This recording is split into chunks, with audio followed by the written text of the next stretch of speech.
मंदिर दर्शन करके बीवी बच्चों के साथ पहुंच गया जंगल सफारी के लिए। छोटी सी ट्रेन में होशियारी दिखाते हुए साइड की सीट बड़े ही गजब की फुर्ती से हथिया ली। श्रीमती जी का मुंह बन गया। जब देखो अपनी ही पड़ी रहती है इनको। मैं साइड में बैठा हुआ शेखी बगार रहा था। अगर शेर मिला तो सबसे अच्छे से मैं ही देख पाऊंगा। जिप्सी का ड्राइवर और गाइड बड़ी देर से देख रहे थे हमारी बातों का दंगल। गाइड बोला, सर संभल के बैठिएगा, शेर भूखा हुआ तो जो ट्रेन की साइड वाली सीट पर बैठा होगा उसी पर झपट्टा मारेगा। मुझे सांप सूंघ गया। अब बारी थी मैडम के खुश होने की। मैंने भी हिम्मत न हारी, थोड़ी होशियारी फिर से दिखाई। मैं बोला, अरे वो तो मैं मजाक कर रहा था, आओ तुमको साइड में बैठना हो तो बैठो, मैं बीच में बैठ जाता हूँ मैडम। मैडम ने साफ मना कर दिया। अब क्या करें साला, ये क्या कर बैठा।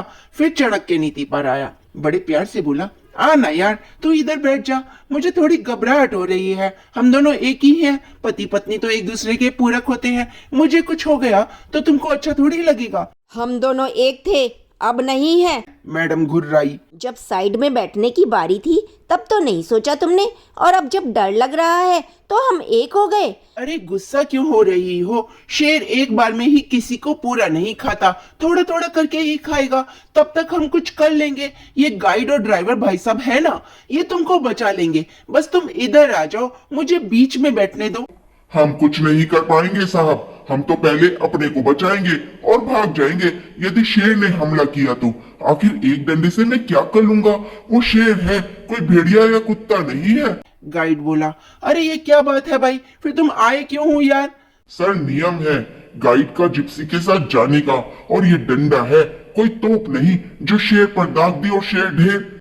गाइड ने मजे लेते हुए कहा, साला ये क्या हो गया। सर मुंडाते ही ओले पड़ गए। जिप्सी के पैसे भी दो और रिस्क भी लो। मन में विचार आने लगे कि अगर सच में शेर मिल गया और उसने हमला कर दिया तो हे भगवान, बस आज बचा देना। कसम से अगली बार सफारी नहीं करूंगा, और यदि करी तो बीच की सीट ही लूंगा।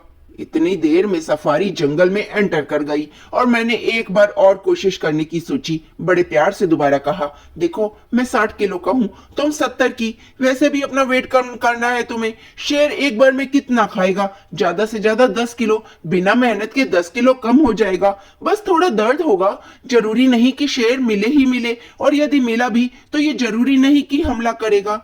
प्लीज आ जाओ ना, अगर मुझे कुछ हो गया तो तुम क्या करोगी, बच्चों का क्या होगा। मैंने इमोशनल कार्ड फेंका।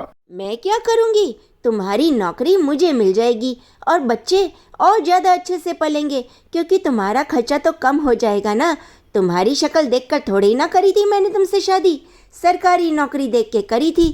बस दोस्तों, फिर तो पूरी की पूरी सफारी हनुमान चालीसा के भरोसे ही कटी। एक बहुत बड़ा सबक सीखा, बीवी के सामने होशियारी दिखाने पर वही हाल होता है जो शेर के सामने गीदड़ का होता है। सच में मैंने अपने आप को सिद्ध कर दिया कि मैं गीदड़ हूँ। अब कुछ भी हो जाए, हमारी थोड़ी सी भी लड़ाई होती है तभी मुझे ताना देती है। तुम तो मुझे प्यार नहीं करते, शेर के हवाले करने चले थे। तुम्हें सिर्फ अपनी ही पड़ी है, अपनी जान बचाने के लिए मुझे शेर का निवाला बना रहे थे, और अब चाहते हो मैं तुमसे प्यार करूं। जाओ, मैं तुम्हारे लिए करवा चौथ का व्रत भी नहीं रखूंगी। अब मेरा क्या होगा दोस्तों।